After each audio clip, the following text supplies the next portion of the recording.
চুমুকে। সুপ্রিয় দর্শক, আজকে আমাদের মাঝে উপস্থিত রয়েছেন এই প্রজন্মের জনপ্রিয় একজন সঙ্গীত শিল্পী রবিন আহমেদ। শুভ সকাল, কেমন আছেন? আলহামদুলিল্লাহ ভালো আছি, আপনি কেমন আছেন? আমি বেশ ভালো আছি, আপনাকে অসংখ্য ধন্যবাদ। সঙ্গীত নিয়ে তো এখন প্রচুর কাজ চলছে, বেশ জনপ্রিয়তা পেয়েছেন। সো এখন অভিজ্ঞতাটা কেমন হয়েছে এবং এখন আপনার আসলে ফিলিংসটা কেমন এই মুহূর্তে, সেটা একটু জানতে চাই। ফিলিংসটা হচ্ছে যত কাজ করছি মনে হচ্ছে যে বিশাল কিছু অর্জন করছি, অভিজ্ঞতা হচ্ছে, শিখছি। জি হ্যাঁ, শেখার তো শেষ নেই। সঙ্গীত বলেন আর যাই বলেন, মানুষের শেখার শেষ নেই। তো আমি যত কাজ করছি আমাদের আর্টিস্টদের সাথে, বড় বড় সঙ্গীত শিল্পীর সাথে, কম্পোজারদের সাথে আমার বিশাল বড় একটা শেখার প্ল্যাটফর্ম পেয়ে গেছি মনে হচ্ছে। আমি ভালো কিছু শিখছি আর ভালো ভালো গান পাচ্ছি, কম্পোজিশন পাচ্ছি, টিউন পাচ্ছি। এগুলো আমাদের অডিয়েন্সের কাছে পৌঁছায় দেওয়া এবং ভালো কিছু উপহার দেয় আমার লক্ষ্য। আচ্ছা, গানের জগতে আসাটা কিভাবে হয়েছে? গানের জগতে আসাটা অ্যাকচুয়ালি আমি বিজনেস করি। আচ্ছা।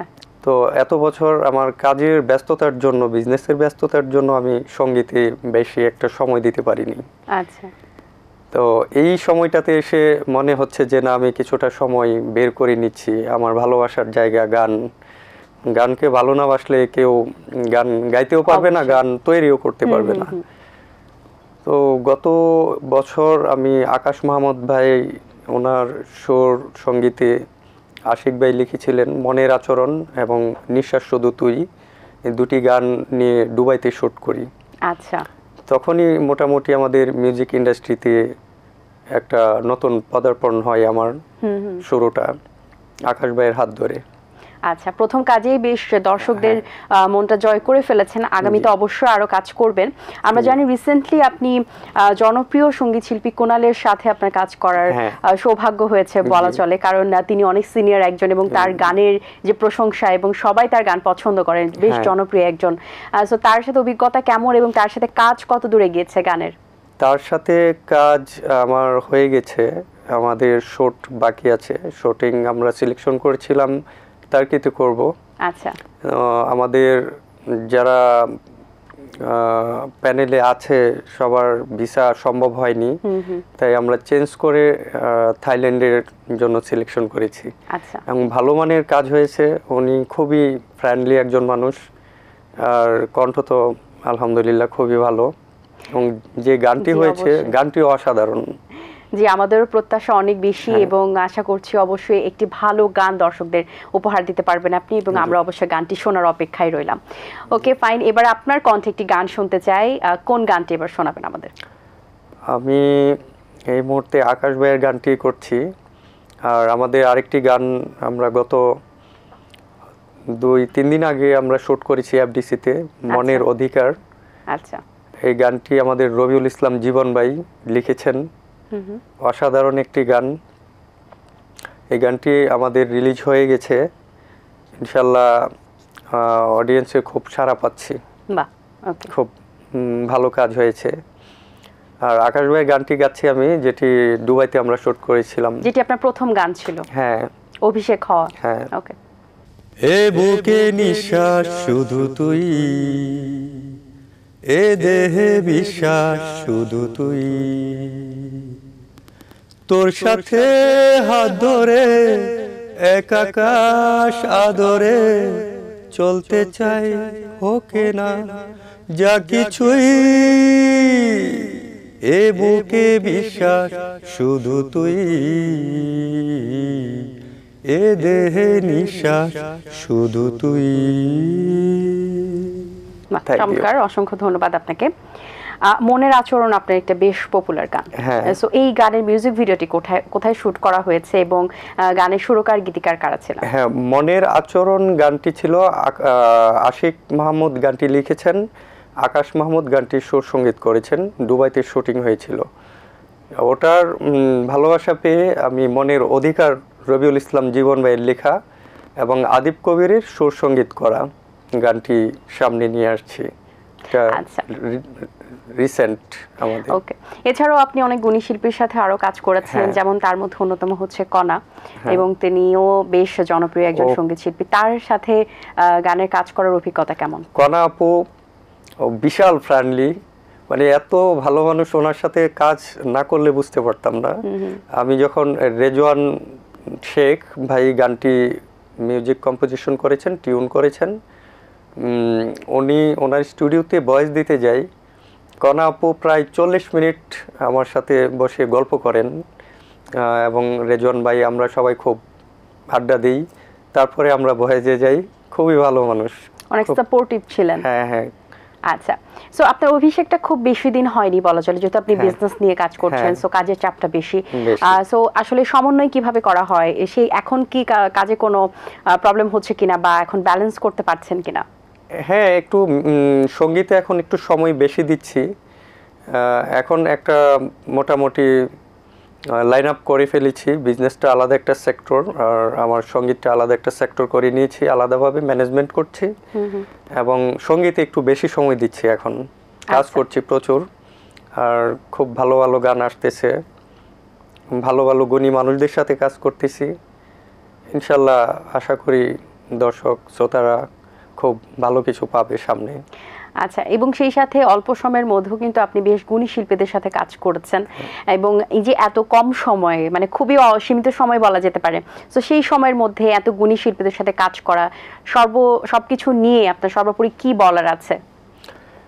আমার সর্বোপরি বলার আছে, সঙ্গীত অঙ্গনটা এমন, এটা গুণী শিল্পীরা গুণীজনদের সাথেই কাজ করেন, চাইলেই তো তাদের সাথে কাজ করার সুযোগ হয় না। ওনারা খুব ভালোভাবে নিয়েছেন আমার ভয়েসটাকে, ওনারা মনে করেছেন যে না, আমার সাথে গান করা যায়, কাজ করা যায়, খুব ফ্রেন্ডলি। তো সেই ক্ষেত্রে আমি ওনাদের বলবো যে এটা আমাদের শ্রোতা দর্শক অডিয়েন্সের ভালোবাসাই আমাকে ওই জায়গাটা তৈরি করে দিয়েছেন। আচ্ছা, স্টেজ পারফরমেন্স কতটা করা হচ্ছে? স্টেজ পারফরমেন্স প্রচুর করা হয়েছে আমার। রিসেন্টলি 10 তারিখে ইটালিতেও আমার শো ছিল, তো আমি আমার মৌলিক গানগুলোতে সময় দেওয়ার জন্য আমি করতে পারিনি। আচ্ছা, আমি যাচ্ছি না এখন স্টেজ শোতে, আগে প্রচুর করা হয়েছে, তো এখন আমি চাচ্ছি আমার নতুন মৌলিক গানগুলো শুট করি, কণ্ঠ দেই, এগুলো নিয়ে একটু বিজি আছি, ব্যস্ততার মধ্যে। মৌলিক গানের সংখ্যাটা আরেকটু ভারী করে আসলে দর্শকদের সামনে ভালোভাবে উপস্থাপন করা যেতে পারে। আচ্ছা, সো কোনটি বেশি এনজয় করেন, না আসলে ক্যামেরার সামনে নাকি স্টেজে? আমি দুটোই খুব এনজয় করি। যখন ক্যামেরার সামনে আসি, আমি ক্যামেরাটাকে মনে করি যে আমার বিশাল একটা রাজত্বের অডিয়েন্স আমার সামনে এনজয় করছে, তো তাদেরকে আমাকে আনন্দ দিতে হবে আমার কণ্ঠের মাধ্যমে, পারফরমেন্সের মাধ্যমে। সেম জিনিসটা আমি যখন প্রোগ্রাম করি, কনসার্ট করি, কনসার্টে ওটা একটু ভিন্নভাবে পাই, লাইভ, দুটো আমি একইভাবে ফিল করি, এবং দর্শকদের সাথে সামনাসামনি একটা কানেক্টিং তৈরি হয়। আচ্ছা, এবার আপনার কণ্ঠে আরেকটি গান শুনতে চাই, কোন গানটি শোনাবেন? আপনার পছন্দের কোন শিল্পীর গানও শোনাতে পারেন। আমার নতুন গানটি করছি, যেটি আসছে। জি, ওকে। তোমায় দিয়ে বসে আছি মনের অধিকার, যতবারই দেখি লাগে নতুন প্রতিভা। তোমায় দিয়ে বসে আছি মনের অধিকার, যতবারই দেখি লাগে নতুন প্রতিভা। এই গানটি আমার আসছে সামনে, রিলিজ হয়ে গেছে, আপনারা দেখতে পাবেন ইউটিউবে, আমার অফিসিয়াল ইউটিউব চ্যানেলে গানটি রিলিজ হয়েছে, এবং একটি ধামাকার সাথে এফডিসিতে যখন আমরা শুট করি একটা আওয়াজ হয়ে গেছে খুব, যে না ভালো কাজ হচ্ছে, বিগ বাজেটের একটা কাজ ছিল আমার, আর সবাই খুব এনজয় করছে। আমরা প্রায় ওখানে 150 জনের মতো আর্টিস্ট কাজ করেছি একটা গানে। আচ্ছা, তো এখন কিন্তু দেখা যায় গানের মিউজিক ভিডিওর ক্ষেত্রে প্রমোশনটা অনেক ইম্পর্ট্যান্ট, এবং প্রমোশন করাটা যত বেশি হয় ততই গানের প্রচারটা বেশি হয়। সো প্রমোশনের দিক দিয়ে কতটুকু করছেন, কতদূর এগিয়েছেন, কিভাবে প্রমোশনগুলোর কাজ করা হচ্ছে এখন? আলহামদুলিল্লাহ, আমার বেশি একটা প্রমোশন লাগছে না, এমনিতেই পৌঁছে যাচ্ছে মানুষের কাছে, আর মানুষ ভালোভাবে গ্রহণ করছে। আমি এখনো প্রমোশন করছি না, এমনিতেই পৌঁছাচ্ছে। আচ্ছা, দর্শকের। প্রত্যেকটা শিল্পীরই তো একটা আলাদা রকমের ক্যাটাগরি থাকে, বা শিল্পীরা তাদের আলাদা ধর্মে একটা আমেজ তৈরি করে দেয় দর্শকদের মনে, যে অমুক শিল্পী এই ধরনের গান বেশি করে বা এই ধরনের গান তাদের কাছ থেকে শুনতে চায় দর্শকরা শিল্পীদের কাছ থেকে। সেই জায়গা থেকে আপনার বিশেষত্বটা আপনি কি তৈরি করেছেন বা কি তৈরি করতে চান দর্শকদের জন্য, যাতে করে দর্শকরা আপনাকে একটু আলাদা আন্দাজেই হয়তোবা চিনবে, কিংবা একটু ভালো লাগার জায়গাটা একটু বেশি আলাদাভাবে তৈরি হবে? আমি যে ধাঁচের গানগুলো করছি, মেলোডি সং সবগুলোই তো রোমান্টিক টাইপের, ডুয়েট একটু বেশি করছি, সোলোগুলো কম হচ্ছে। তো মেলোডিয়াস সংগুলোই আমার কণ্ঠে ভালো যায় এবং আমার দর্শকরা পছন্দ করে। আচ্ছা, ছোটবেলায় তো অনেক সময় হয় আমরা অনেক শিল্পীদের পছন্দ করি এবং তাদের গান থেকে কিন্তু অনুপ্রেরণা পেয়ে আমরা গানের দিকে বেশি অগ্রসর হই। সেই জায়গা থেকে আপনার ছোটবেলা থেকে কার গান দেখে দেখে বড় হয়েছেন, বা কে আপনাকে সবচেয়ে বেশি, কার গান আপনাকে অনুপ্রেরণা জাগিয়েছে? সবচেয়ে বেশি অনুপ্রেরণা জাগে আমার, এক কথায় বললে, আসিফ ভাই। আসিফ ভাই, আমাদের সঙ্গীত শিল্পী নাসির ভাই, মনির খান, কনক চাপা, এন্ড্রু কিশোর, রোনা ম্যাম, ওনাদের গান শুনে বড় হয়েছি। ওনাদের কাছ থেকে আমার উৎসাহিত হওয়া। গান নিয়ে ভবিষ্যৎ পরিকল্পনা কি? গান নিয়ে বিশাল এক আকাশ পরিকল্পনা আছে, যে ভালো কিছু, আমি একা না, আমাদের এই সঙ্গীত অঙ্গনে সবাই ভালো কাজ করছে এবং তাদের সাথে আমাদের তাল মিলিয়ে চলা, ভালো কিছু নিয়ে আসা, শ্রোতার জন্য ভালো ভালো গান উপহার দেওয়া, এটাই আমার পরিকল্পনা। জি, অসংখ্য ধন্যবাদ আপনাকে, খুব ভালো লেগেছে কথা বলে। অনেক শুভকামনা রইল আপনার জন্য, ভালো থাকবেন সবসময়। আপনাকেও অনেক ধন্যবাদ এবং এটিএন বাংলাকেও অসংখ্য ধন্যবাদ আমাকে চায়ের চুমুকে আমন্ত্রণ জানানোর জন্য। ধন্যবাদ সবাইকে। দর্শক, আশা করছি আজকের এই আয়োজন আপনাদের ভালো লেগেছে। আজ এই পর্যন্তই। আপনাদের সঙ্গে দেখা হবে আগামী পর্বে নতুন কারো সঙ্গে। আমরা আজকের এই সুন্দর ড্রেসটি স্পন্সর করেছে আনজারা। সবাই ভালো থাকবেন, সুস্থ থাকবেন। আল্লাহ হাফেজ।